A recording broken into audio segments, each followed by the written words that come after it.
Hello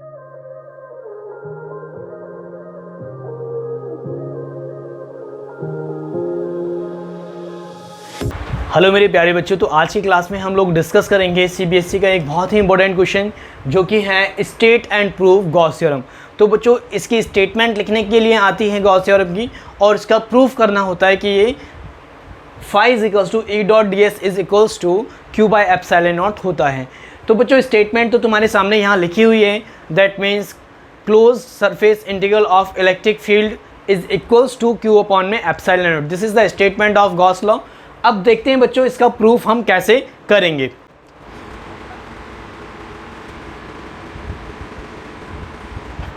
मैं बच्चों एक स्फेरिकल सेल ले रहा हूं और उसके सेंटर पे मैंने एक चार्ज दिया है Q।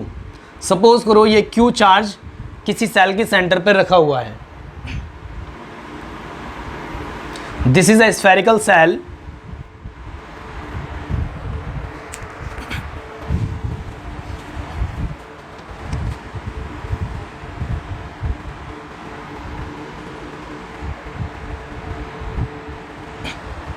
तो बच्चों ये एक स्फेरिकल सेल है और इसके सेंटर पर मैंने एक चार्ज रखा है प्लस Q।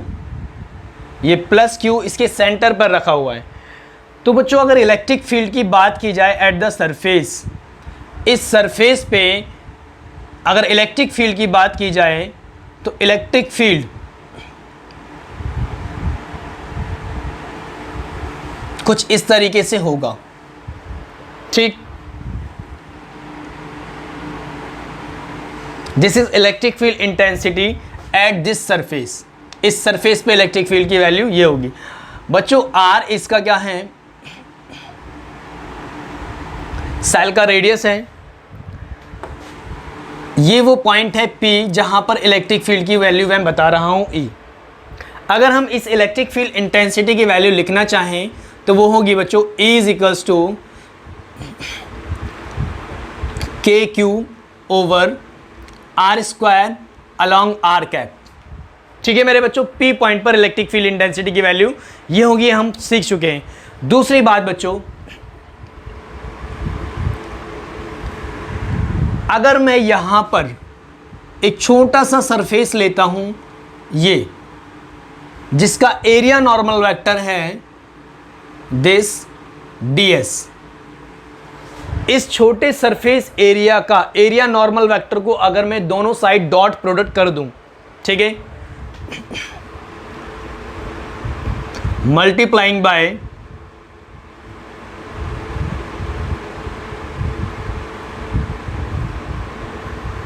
ds या फिर taking dot product of ds both side, तो क्या मिलेगा बच्चों हमारे पास में E dot ds is equals to के Q over R square R cap dot ds। यही मिलेगा बच्चों। R यूनिट वेक्टर है और इसके साथ डॉट प्रोडक्ट हो रहा है, तो क्या मिल जाएगा, इसको विदाउट छेड़खानी ऐसे ही लिख दो, E dot ds is equals to के डॉट प्रोडक्ट दो वेक्टर्स का, तो इसका मैग्नीट्यूड और इसका magnitude, that means K Q over R square. इसका मैग्नीट्यूड यूनिट वेक्टर का 1 होगा, इसका मैग्नीट्यूड ds होगा, एंड cos, इन दोनों के बीच में एंगल 0 है बच्चों, तो cos 0। बात समझ में तुम्हें आ रही होगी। दूसरी बात बच्चों, अगर मैं आगे कर लूं के क्यू अपॉन में R स्क्वायर 1 इंटू ds रहेगा cos 0। ओ नो, cos 0 होता है हमारा 1 इंटू ds इंटू 1, तो क्या हो जाएगा बेटा, सिर्फ बचा मेरे पास में ds।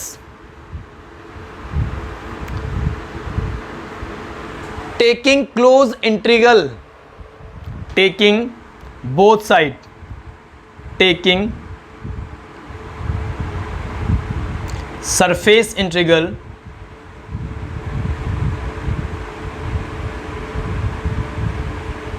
बोथ साइड, दोनों साइड क्लोज सरफेस इंटीग्रल कर देता हूं, तो क्या मिलेगा बच्चों मेरे पास में, इधर भी देखो ये जो रिंग बन रहा है इसका मतलब ही क्लोज सरफेस इंटीग्रल है। E dot ds is equals to के क्यू अपॉन में आर स्क्वायर डी एस और इसका क्लोज इंटीग्रल। मेरे बच्चों ये चीज़ हमें प्रूव करनी थी, देख लोगे तुम वहाँ पे ई डॉट डी एस। इस कहानी को मैं ऐसे ही लिख देता हूँ, नीचे की कहानी देखो, ये लो ट्री K Q over R square, integration सिर्फ किसका होगा, डी एस। बेटा इंटीग्रेशन किसका होगा, डी एस, क्योंकि फंक्शन कौन है, एस है फंक्शन जिसको हम इंटीग्रेट करेंगे। बच्चों ये जो छोटा सा एरिया लिया था इसको ही मैं इंटीग्रेट कर रहा हूं, इसको ही मैं इंटीग्रेट कर रहा हूं। तो क्या मिलेगा मेरे बेटा यहां पे हमें, के क्यू अपॉन में आर स्क्वायर। अरे सर ये तो इसका छोटा सा एरिया है सरफेस का, इस क्लोज सरफेस का छोटा सा एरिया है, और ये है स्फेरिकल सेल, और स्फेरिकल सेल को जब हम पूरा इंटीग्रेट करेंगे तो उसका एरिया आता है बच्चों 4 पाई आर स्क्वायर। बच्चों ds का इंटीग्रेशन क्या हो जाएगा, 4 पाई आर स्क्वायर। तो ओ नो, इससे कैंसिल आउट हो गया। ठीक, क्या मिला मेरे पास बच्चों, मेरे पास मिला के E dot D S close integral is equals to, K की वैल्यू होती है 1/4 pi epsilon naught into Q into 4 pi, because R square से आर स्क्वायर कैंसिल आउट हो गया, 4 पाई से 4 पाई कैंसिल आउट, क्या बचा, डबल बेड, सॉरी क्यू बचा, क्यू अपॉन में epsilon not E dot D S. अच्छा तो ये हुआ, अरे सर ये तो सिंपल था। हाँ मेरे बच्चों बहुत सिंपल था, एग्जाम में क्वेश्चन पूछा जाता है state and proof Gauss theorem 3 number में आएगा, तो तुम लोग चपाक से इसे पेल देना। ठीक है बच्चों, अगले टॉपिक है हमारा application of Gauss theorem and electric field intensity due to a linear charge, electric field intensity due to shell and electric field intensity due to infinite charge sheet. ये करते हैं हम, तो इसे आई होप ये तुम्हें समझ में आ गया होगा बच्चों।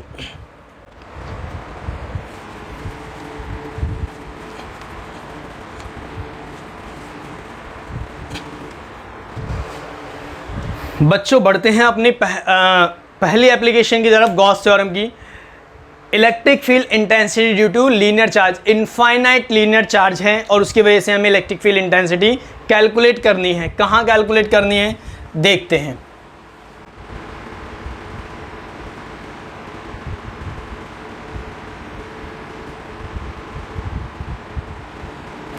Electric field intensity due to infinite linear charge distribution. बेटा मेरे पास एक लीनियर चार्ज डिस्ट्रीब्यूशन है दिस, एंड इसकी वजह से हमें इलेक्ट्रिक फील्ड इंटेंसिटी कैलकुलेट करनी है एक पी पॉइंट पर। सपोज करो इस पी पॉइंट पर कैलकुलेट करनी है। ठीक, तो मैंने बताया था बच्चों जब भी गॉस थ्योरम अप्लाई करेंगे तो एक गॉसियन सरफेस ड्रॉ करेंगे बच्चों। तो एक गॉसियन सरफेस ऐसा ड्रॉ करना है कि ये पी पॉइंट उस गॉसियन सरफेस पे लाई करे। दूसरी बात, the Gaussian surface must symmetrical to the linear charge distribution.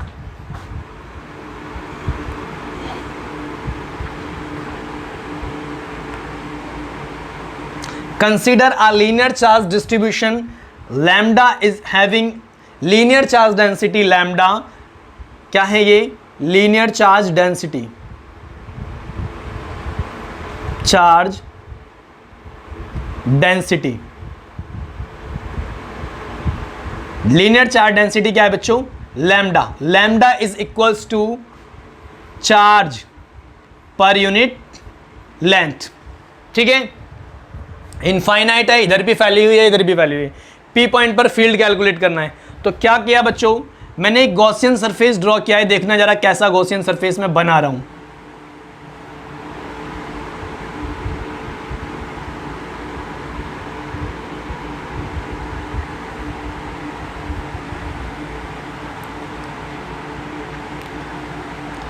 Oh no sir, ये तो आपने सिलेंडर बना दिया। बिल्कुल मेरे बच्चों, ये एक सिलेंडर है, क्योंकि वायर भी एक सिलेंड्रिकल फॉर्म में होती है। तो इस लीनियर चार्ज डिस्ट्रीब्यूशन की जो सिमेट्रिकल गॉसियन सरफेस है बच्चों, दैट इज अ सिलेंडर। और ये जो पी पॉइंट है, इस सिलेंडर के कौन से सरफेस एरिया पे लाई कर रहा है? CSA पे, क्लोज सरफेस एरिया पे लाई कर रहा है। ठीक है बच्चों।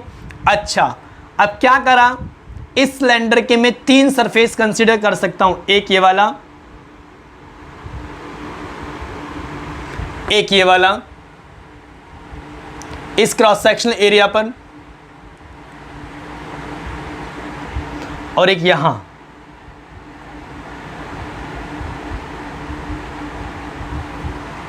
और इनके जो नॉर्मल वेक्टर्स हैं, दिस इज ds1,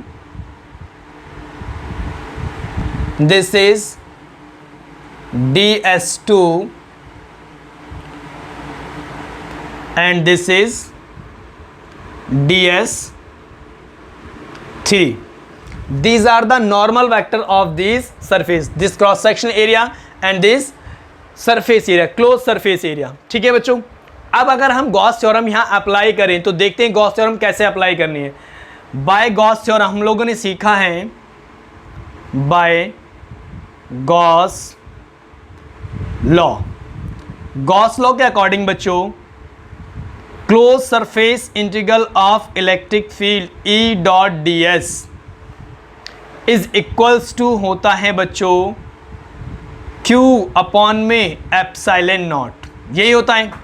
अब तुम मेरे से कहोगे कि सर ये कहाँ पर है, तो ये मैं बच्चों 3 पार्ट्स में ले रहा हूँ। पहला पार्ट ये, दूसरा पार्ट ये, और तीसरा पार्ट ये। अब मेरे से पूछो कि सर इलेक्ट्रिक फील्ड इंटेंसिटी कहाँ पर है, पहले ये सोचो, तो फिर उसको दिमाग से निकालना कैसे। बेटा ये यहाँ पर फील्ड ऐसे निकल रहा होगा रेडियली आउटवर्ड, पॉजिटिव चार्ज से फील्ड निकलता है, तो फील्ड की डायरेक्शन जो सरफेस 1 पे होगी वो कुछ ऐसी होगी। अरे हाँ ठीक, क्या यहाँ पर भी फील्ड की डायरेक्शन यही होगी? बिल्कुल। क्या यहाँ पर भी फील्ड की डायरेक्शन यही होगी? यस। फील्ड तो रेडियली आउटवर्ड ही है। किससे रेडियली आउटवर्ड है बच्चों? फील्ड जो है इस वायर से, जिस वायर का हम इलेक्ट्रिक फील्ड इंटेंसिटी कैलकुलेट करना चाहते हैं, उस वायर से, दिस इज द वायर, इस वायर से जो फील्ड है वो रेडियली आउटवर्ड निकल रहा है, ऐसे निकल रहा होगा। इस वायर से फील्ड इधर भी, इधर भी, इधर भी, इधर भी, बट यहां देखें तो तब भी ऊपर ही जा रहा होगा। ठीक है, क्रॉस सेक्शनली रेडियली आउटवर्ड, ये हो गया। इसको मैं लिख सकता हूं 3 पार्ट्स में करके, E dot ds1 plus E dot ds2 plus E dot ds3। अब हो गया ये तुम्हारे लिए इजी, Q अपॉन में एप्सिलॉन नॉट विदाउट छेड़खानी, ऐसे लिख दिया। E डॉट ds1 ये रहा, और इन दोनों के बीच का एंगल देखें तो क्या हो जाएगा बच्चों, हम ऐसे लिखेंगे E ds cos 0 plus E ds, E और ds2 के बीच में एंगल देखें, अरे सर 90, तो cos 90। मेरे बच्चों डॉट प्रोडक्ट है तो डॉट प्रोडक्ट में हमेशा क्या आता है? 90 डिग्री। तो अब अपन लोग समझ गए कि यहां पे कुछ चीजें शून्य होने वाली हैं। ds3 cos 90 is equals to Q upon में एप्सिलॉन नॉट विदाउट छेड़खानी। ठीक है बच्चों, अगर इसकी लेंथ कितनी है, सिलेंड्रिकल गॉसियन सरफेस की लेंथ कितनी है? L है। क्या बनाया है मैंने? सिलेंड्रिकल गॉसियन सरफेस, उसकी लेंथ कितनी है? L। तो मैं इसे कैसे लिखूंगा? ठीक है, देखना ध्यान से।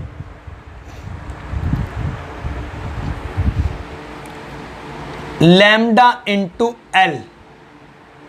ठीक है बच्चों, इसे ऐसे भी लिखा जा सकता है, lambda is equals to Q by L, charge पर यूनिट लेंथ। तो लैम्डा की वैल्यू, Q की वैल्यू निकालेंगे तो लैम्डा के साथ L को मल्टीप्लाई कर देंगे। बेटा ये हो गया हमारे पास में, E मैंने बाहर निकाल दिया, ds प्लस ये शून्य plus it is also 0 plus equal lambda upon epsilon not. Lambda l upon epsilon naught. बच्चों EDS1, DS1 कहां पर है? क्लोज सरफेस एरिया है ये, ठीक है। इस सरफेस एरिया पे लेटरल सरफेस एरिया बोल सकते हैं। लेटरल सरफेस एरिया को अगर हम इंटीग्रेट करें तो क्या आता है? 2, अगर इसकी रेडियस कितनी है? R, ठीक। तो इसका अगर हम इंटीग्रेशन करें इस सरफेस एरिया का तो क्या आएगा? 2 pi r l is equals to lambda l upon epsilon not. Oh no, l से एल कैंसिल आउट हो गया, तो क्या बचा मेरे पास बच्चों? मेरे पास बचा E is equals to 2 pi r और lambda upon l. 2 pi r is equals to lambda upon में एप्सिलॉन नॉट, ठीक है बच्चों। 2 पाई आर को इधर भेज देंगे तो E इज इक्वल्स टू आया मेरे पास में lambda by 2 pi epsilon not R. This is the electric field intensity at the point P, at the point P, ठीक है, due to infinitely charge wire, या फिर कह सकते हैं एक infinite long charge distribution, linear charge distribution. ये exam में क्वेश्चन भी कभी कभी पूछा जाता है, ठीक है मेरे बच्चों। बढ़ते हैं बच्चों अगले टॉपिक की तरफ। अपन लोगों को जो अगला टॉपिक ड्राइव करना है that is electric field intensity due to uniformly charge shell. एक सेल है मेरे पास, यूनिफॉर्मली चार्ज है, उसकी वजह से इलेक्ट्रिक फील्ड इंटेंसिटी कैलकुलेट करनी है, ठीक है। कहाँ कैलकुलेट करनी है देखते हैं। तो ये आई होप तुम लोगों को समझ में आया होगा। क्या है, हमें लीनियर चार्ज दिया था, उस लीनियर चार्ज के सिमेट्रिक हमने एक सिलेंड्रिकल गॉसियन सरफेस बनाया जिसकी लेंथ L है एंड रेडियस R है। R is the distance from this, ये भी बोल सकते हैं कि R ये यहाँ से यहाँ तक का डिस्टेंस भी है, ये R है एक्चुअल में, ठीक, कि P पॉइंट का डिस्टेंस है फ्रॉम लीनियर चार्ज। और फिर हमने गॉस थ्योरम अप्लाई करके इलेक्ट्रिक फील्ड इंटेंसिटी कैलकुलेट कर दी।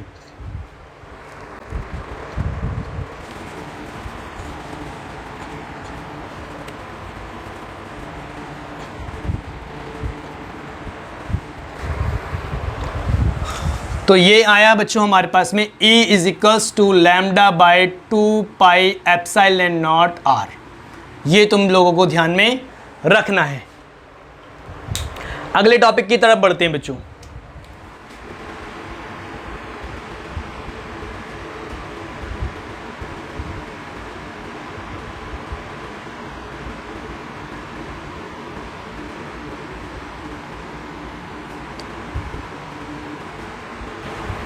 इलेक्ट्रिक फील्ड इंटेंसिटी या electric field due to a uniformly charge cell.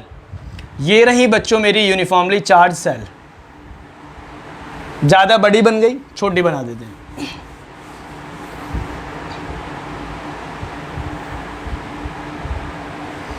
This is a uniformly charge cell.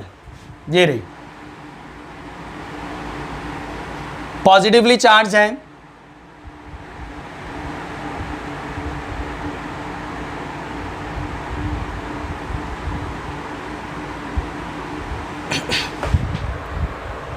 we have to calculate electric field intensity due to this charge cell। कहाँ calculate करना है? First इसका radius consider कर लो बच्चों, is capital R। इसका radius कितना है? Capital R। फील्ड हमें कैलकुलेट करना है 3 पॉइंट्स पर। First at surface, second eight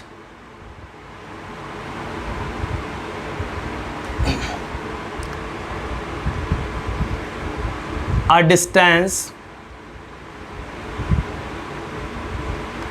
R from center O।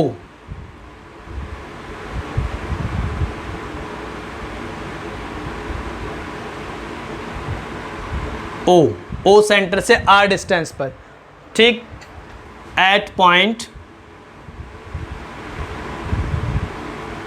P। किस पॉइंट पर? P पॉइंट पर। मान लो ये रहा वो P पॉइंट जहां हमें फील्ड कैलकुलेट करना है, तो इस P पॉइंट की जो डिस्टेंस है वो कितनी है बच्चों, R। This is R distance and this is radius of this shell. Capital R is the radius of this shell. P point पर फील्ड कैलकुलेट करने के लिए मैं क्या करूंगा, इस P पॉइंट को कंसीडर करते हुए ऐसा गॉसियन सरफेस बनाऊंगा कि P पॉइंट उस गॉसियन सरफेस पे लाई करे और इसके सिमेट्रिकल हो।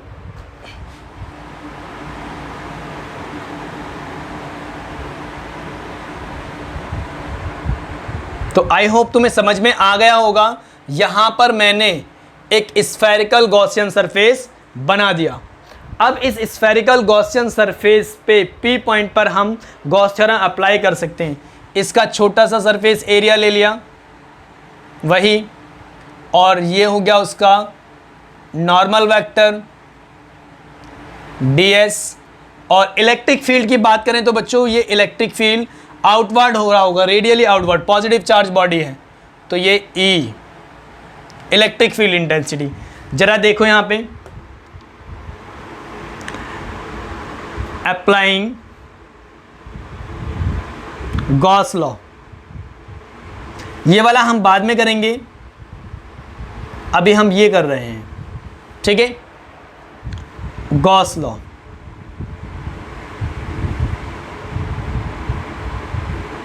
गॉस लॉ अप्लाई कर दें तो क्या हो जाएगा बच्चों,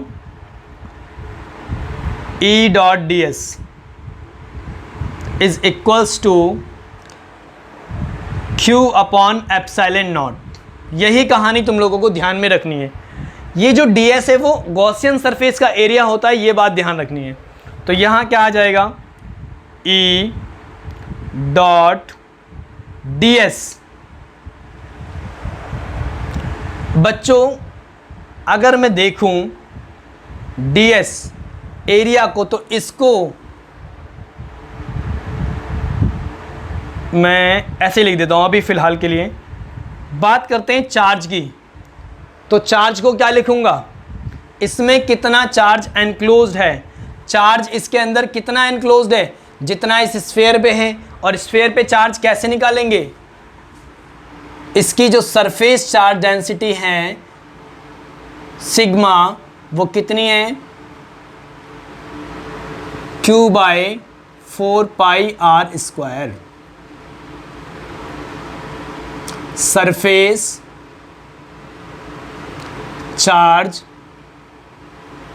डेंसिटी, ये बात तुम लोगों को लिखनी होती है अगर गिवन नहीं है क्वेश्चन के अंदर। कैसे, consider a spherical body of surface charge density sigma is equals to this having radius r and we have to calculate the field at the point P। ये सारी बातें मेरी नोट्स के अंदर प्रॉपर तरीके से लिखी हुई हैं, वहाँ तुम अच्छे से समझ भी पाओगे, ठीक है। अब कंसेप्ट बेसिकली हम लोगों को समझना होता है। तो बच्चों देखो यहाँ क्या हो गया, Q को मैं लिख सकता हूँ, अगर Q की वैल्यू निकालूँ तो सिग्मा इंटू, चलो अभी फ़िलहाल में Q ही लिख देते हैं, upon epsilon naught E dot D S. तो बच्चों आ जाएगा E ds cos 0। अब ये cos 0 क्यों आया बच्चों, ds और E देख लो एक ही डायरेक्शन में, 0 is equals to Q by epsilon naught. बच्चों E बाहर निकाल दिया, cos 0 की वैल्यू 1 होती है, ds का क्लोज इंटीग्रल करेंगे तो कितना आएगा, ds को जब हम क्लोज इंटीग्रेट करेंगे तो आ जाएगा 4πr², E 4πr²। यहां पे छोटा r आएगा बच्चों, क्यों आएगा छोटा r, क्यों, क्योंकि हम इस एरिया को इंटीग्रेट कर रहे हैं और इसकी जो रेडियस है वो कितनी है, small r is equals to Q by epsilon not. तो E इज इक्वल्स टू क्या आया बच्चों मेरे पास में, Q अपॉन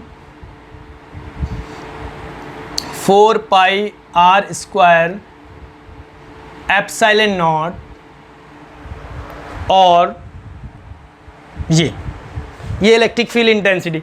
दूसरी बात बच्चों, अब Q की वैल्यू यहां से हम पुट करें तो Q की वैल्यू क्या निकल के आएगी, sigma into 4πr² is equals to Q। ये लिख सकते हैं, तो क्या लिखेंगे वहां पे, E is equals to sigma upon sigma into 4 pi are square upon 4 pi small R square epsilon naught. Cancel out हो गया तो E इज इक्वल्स टू क्या बचा मेरे पास में, sigma R square over R square epsilon naught. ये वाली कहानी मेरे पास बच गई बच्चों।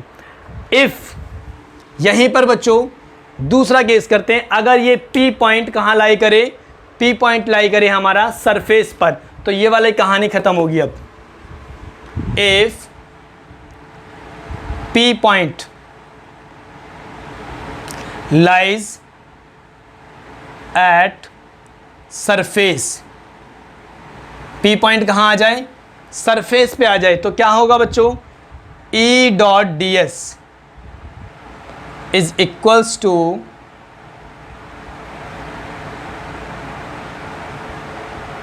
Q upon epsilon naught E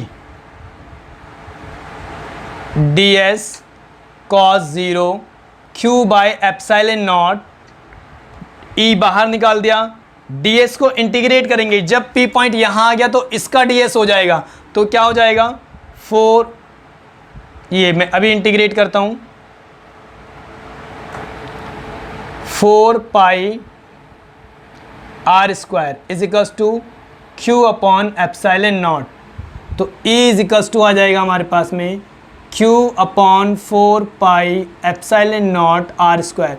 ये बिल्कुल वैसा ही है जैसा हम पॉइंट चार्ज की वजह से इलेक्ट्रिक फील्ड इंटेंसिटी कैलकुलेट करते हैं। तो हम क्या समझे, हम इससे ये समझे कि जब कोई स्फीयर पे चार्ज होता है तो एक्चुअल में कहाँ कंसीडर किया जाता है, सेंटर पर। बात समझ में आ रही है बच्चों, तभी तो हमारा फॉर्मूला ये निकल के आया है। बात समझ में आई। अच्छा, अब जब इसको सरफेस चार्ज डेंसिटी के टर्म्स में लिखेंगे तो क्या आएगा, E इज इक्वल्स टू, भाई Q की वैल्यू यहाँ से लिखो, sigma 4 pi are square over 4 pi are square epsilon naught, इससे कैंसिल आउट हो गया, तो क्या बचा हमारे पास, E is equals to sigma upon epsilon naught. ये बात भी तुम लोगों को ध्यान में रखनी है बच्चों, directly sigma by epsilon not भी हो जाएगा। अच्छा बच्चों, अगर ये P point inside the sphere आ जाए तो क्या होगा, देखते हैं बच्चों।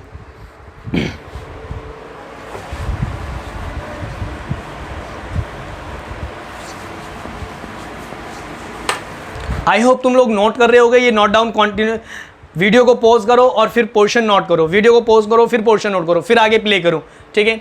चलो बच्चों, if this is condition number 1, condition number 2, if P lies inside shell, अगर सेल के अंदर आ जाए P पॉइंट, तो बच्चों जब हम यहां गॉसियन सरफेस, सपोज करो P पॉइंट यहां आ गया, तो जब हम यहां गॉसियन सरफेस ड्रॉ करेंगे इस P पॉइंट को कंसीडर करते हुए, तो हमें पता चलेगा इस गॉसियन सरफेस को एनक्लोज करता हुआ कोई चार्ज इसके अंदर नहीं है। तो हम क्या लिखेंगे, E dot D S is equals to 0 upon epsilon not, तो E इज इक्वल्स टू 0। तो हम ये समझे बच्चों, electric field inside a spherical shell is 0, यानी कि सेल के अंदर कोई भी फील्ड नहीं होगा। आई होप ये चीज़ तुम लोगों को समझ में आ गई है बच्चों। अब अपन लोग अगले टॉपिक की तरफ बढ़ते हैं, that is electric field intensity due to a charge sheet.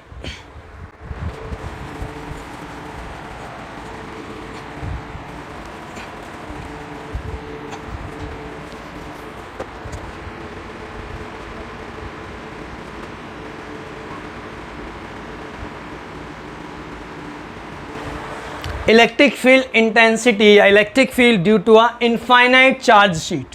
This is infinite. इस इनफाइनाइट चार्ज शीट के बेसिस से हमें फील्ड कैलकुलेट करना है। सपोज करो बच्चों this is a infinite charge sheet. तो मैंने क्या किया बच्चों, इसको मैं गॉसियन सरफेस के अंदर क्लोज नहीं कर सकता। तो गॉसियन सरफेस के अंदर क्लोज नहीं कर सकता तो कैसा गॉसियन सरफेस बनाऊं? मैंने क्या किया, एक सिलेंड्रिकल बॉडी इधर से फंसा दी और एक सिलेंड्रिकल बॉडी इधर से फंसा दी। तो कैसा तुम लोगों को नजर आएगा जब एक सिलेंडर इधर से मैंने डाला, इसमें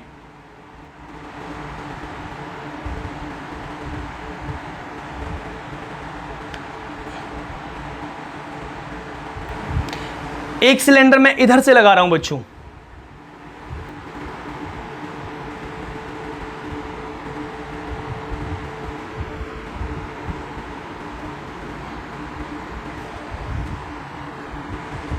तो अब देखो ये वाला जो शीट का ये पोर्शन है, अगर इसका क्रॉस सेक्शनल एरिया कितना है, ए, कितना है बच्चों, ए, इस सिलेंड्रिकल उसका ए सिलेंडर का जो क्रॉस सेक्शनल एरिया है जो दोनों तरफ से मैंने फंसाया है सिमेट्रिकल, उसका एरिया कितना है, ए, ये एरिया नॉर्मल वेक्टर है बच्चों। अब फील्ड की बात करें, if this is positively charge sheet, तो बच्चों जब भी बात की जाए किसी पॉजिटिव चार्ज शीट की, तो जो शीट होती है हमारी वो दोनों तरफ से फील्ड देती है। क्या मतलब है इस बात का,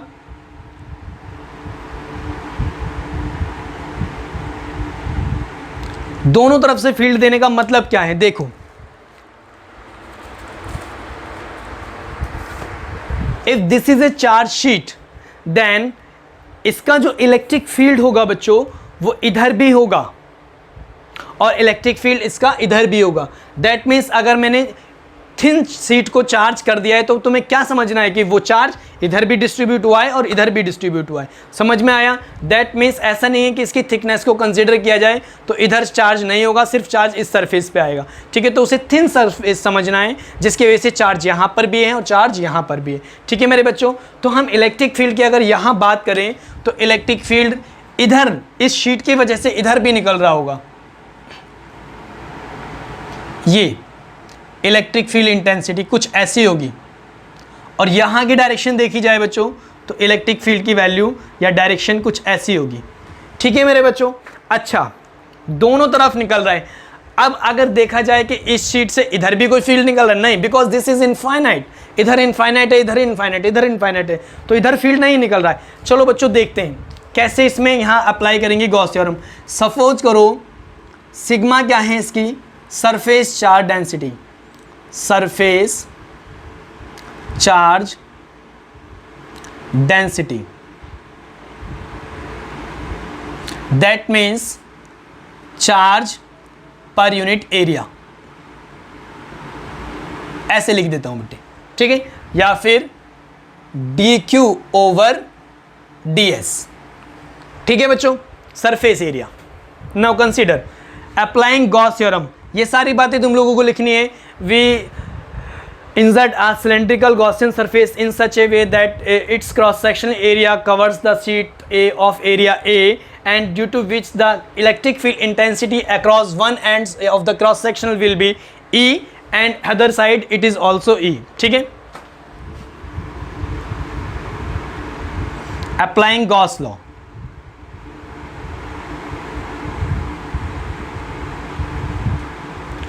गॉस लॉ अगर अप्लाई करें बच्चों तो क्या मिल जाएगा मेरे पास में,